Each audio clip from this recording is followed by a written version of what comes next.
Well, hello everybody and welcome back to the Hilltop Pillbox here in Abbotsford, British Columbia, Canada. And today, yes, as you probably saw from the title, we're doing the unboxing of the North Africa game by Renegade Games. They've issued it, Axis and Allies product, so decided to put on the Patton soundtrack here in the back. I know he fought elsewhere, but I mean, North Africa is his first real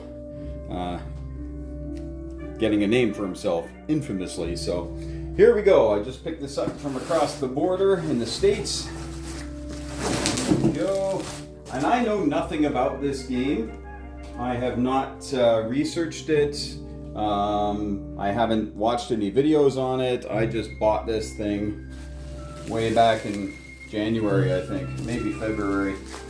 So decent packing job. There's a bunch of the big blow-up things, air pockets. All right, so yeah, looks as advertised. Here it is. It's very good there. All the usual suspects here for North Africa. Got the Italians in there as well. On the back, like that. There we go. So it's a very tight board and not as many territories, but hopefully it's a good game. I'm going to turn that down a bit. Patton's getting loud. Alright. And the ever popular paring knife will be used to start this parade off. Let's see what we get here. And this is very exciting for me because I know nothing about this game right now. I'll hope to get a little solo playtest, or not a playtest, I've been doing all that with my other game, but do a solo run through here this week before I head off to my annual games weekend with my boys. Me and four other guys have been meeting together since 1997 every year to play some games, so it's fun. Alright, so you get your requisite Renegade Games card advertising a few of their other games. Of course, you got the Rulebook. There it is there. Looks like it has a reference card for advanced combat, so that's good on the back there. So it's 38 pages, but it looks like we've got even just a piece directory here. So then knock that down to 36. Strategy advice, so knock it down to 35. Unit profiles, which I think trucks, who knows, everything might operate a bit differently in this one. There's also scenarios here. Rommel's Last Push, we got Operation Torch. Mines, there's mine tokens, so that's cool. Mines are always fun in these games. It's that great unknown, right? And then you got the rest of it. So it's the actual rule book, it looks like here. There's the order of play. And that talks about the spaces. So the actual rules look to be about 20 to 25 pages long. So they got campaigns. I guess there's just the two campaigns. But I'm sure other people will be coming up with their own. But there is, of course, naval, air, and ground units here. And look at that, doing research in Morocco. Matt Hira or Hira, I'm not sure, I don't know. But yeah, looks like he helped develop it and actually went to North Africa. Went to Morocco. Alright, so that's the rule book. And then we've got some player aid cards, double-sided. So there's one for the UK, one for the Germans, one for the US. Very abbreviated here, so I guess they don't get a ton of stuff to start, which makes sense. And then the Italians. They got lots of stuff there. Okay. And we got our roundels, so we'll have to throw some of our HBG roundels into here, I think. If I got enough, and if not, I'll just order some more. There's a little North Africa proof of purchase thing here. We've got supplies, it looks like, and then minor supplies. And we got mines. It's like Italian mines, American mines. And then on the other side is British and German mines, so double-sided. And then the supply has a reroll here. 8 or more. I'm not really sure what that means, but we will find out. And I guess these are the mines here, these brown things on the bottom. I guess those are the mines. All right, or maybe not. Maybe fortifications. It's kind of hard to tell. They're very small. Okay, so that's that there. Then you get your reference charts, and these are good quality. These are good card stock, and they're glossed over, so they'll last forever. And just gives you a rundown of all the different units. Now, there's 2 charts here, so you got one Axis and one Allied, so you don't need to keep flipping it. You can put both out on the table, I think. Yeah, looks like these are identical here, so yeah, you can do that. So that's good. That's always nice. In the game we're developing, which you'll be finding out very shortly, that's what we've been talking about, is the reference charts. Okay, I'm going to go over the smaller stuff. There's a big foam block here, and I think that's just for the integrity of the box during shipping. Unless there's some sort of big foam block purpose in this game, but I don't see it. So we've got kind of a grab bag of units. There's from all 5 nations, including France, I think, unless, I don't know. I mean, I know the French were there, but it was mostly Vichy stuff, so not really sure. They got fired on when the Allies landed in Torch.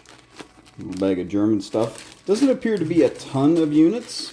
Looks to be about, well, the book would probably say how much there is in reality, but it looks to be about maybe 50 to 70 units per country.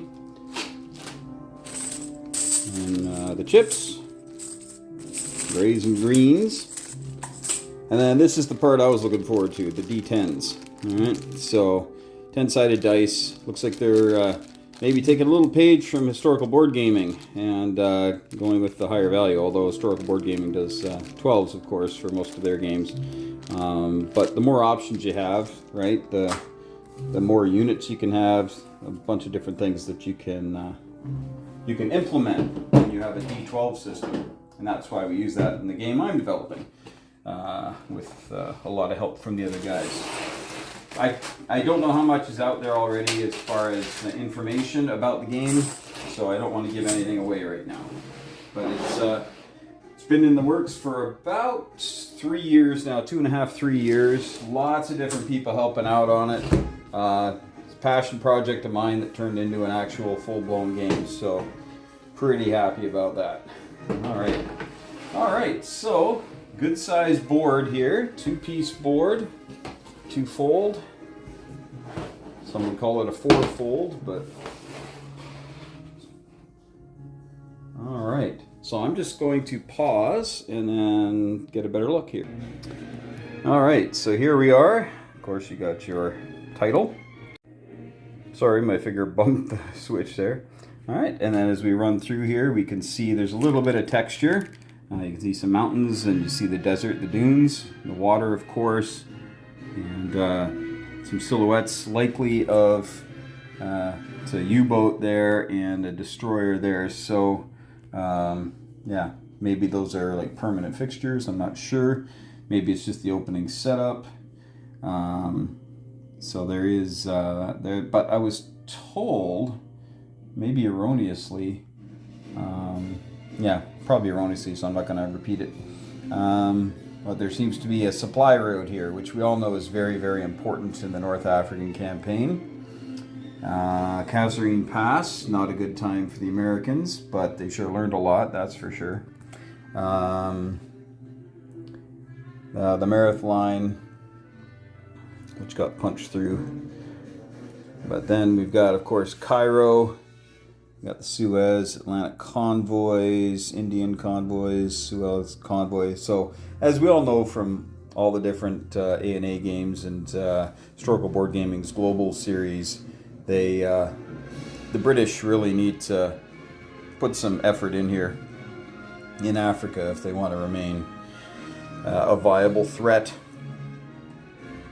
Up here we've got national basic reinforcement points and order of play. So I guess Germany goes first. That kind of surprises me, actually. Yeah, that does surprise me. But some reason I thought that the British would go first, and the Germans could go, but I guess Germany's going to have the initiative here. All right, looks like there's 14 rounds, and if you're going to do Rommel's last push, you start there, I guess, and then it looks like some reinforcements, maybe, I'm not sure. Then Operation Torch, obviously, is a shorter one. Oh, let's see here. During the UK's Phase 6, add 2 free UK Sherman tanks to the Atlantic Ocean convoy. All right, so I'll plop right down there. These are always nice, these little notes that are important, right? And then add 1 truck. Where does it say that? Add 1 truck to each Axis unit pool. And the Axis may enter Morocco, Algeria, Tunisia. Okay, so I guess there's some limits as to when the Axis can do certain things. So I guess they can go in at that point, and that's where they get the extra trucks for their pool. And then, of course, you got your phase sequence here, and looks pretty simple. And you just rinse and repeat, I'm assuming. I'm also assuming that all the striped areas are not usable. I think that would be a safe bet. So Spanish Morocco, maybe, unless you ride the rail through or drive the road through. I'm not sure. That's something I will find out. So there you go. That is North Africa. Yeah, I'm curious about this one here. All the other bags are rather homogeneous, and this one here is just a catch-all. So I'm wondering if it's a bonus bag for pre-ordering this 7-8 months ago, or if they did some counting and went, oh, we need more stuff in the boxes, and threw this in. But either way, hey, more units, always a good thing. Okay, well, that's it for the unboxing. Hopefully you enjoyed that. Not sure what else to really go through, but hoping to get a video of this up in the next few days. So, hey, thanks for watching, folks. And as we always say here, hug your loved ones, thank your friends for playing, and may those dice, even D10s, be with you.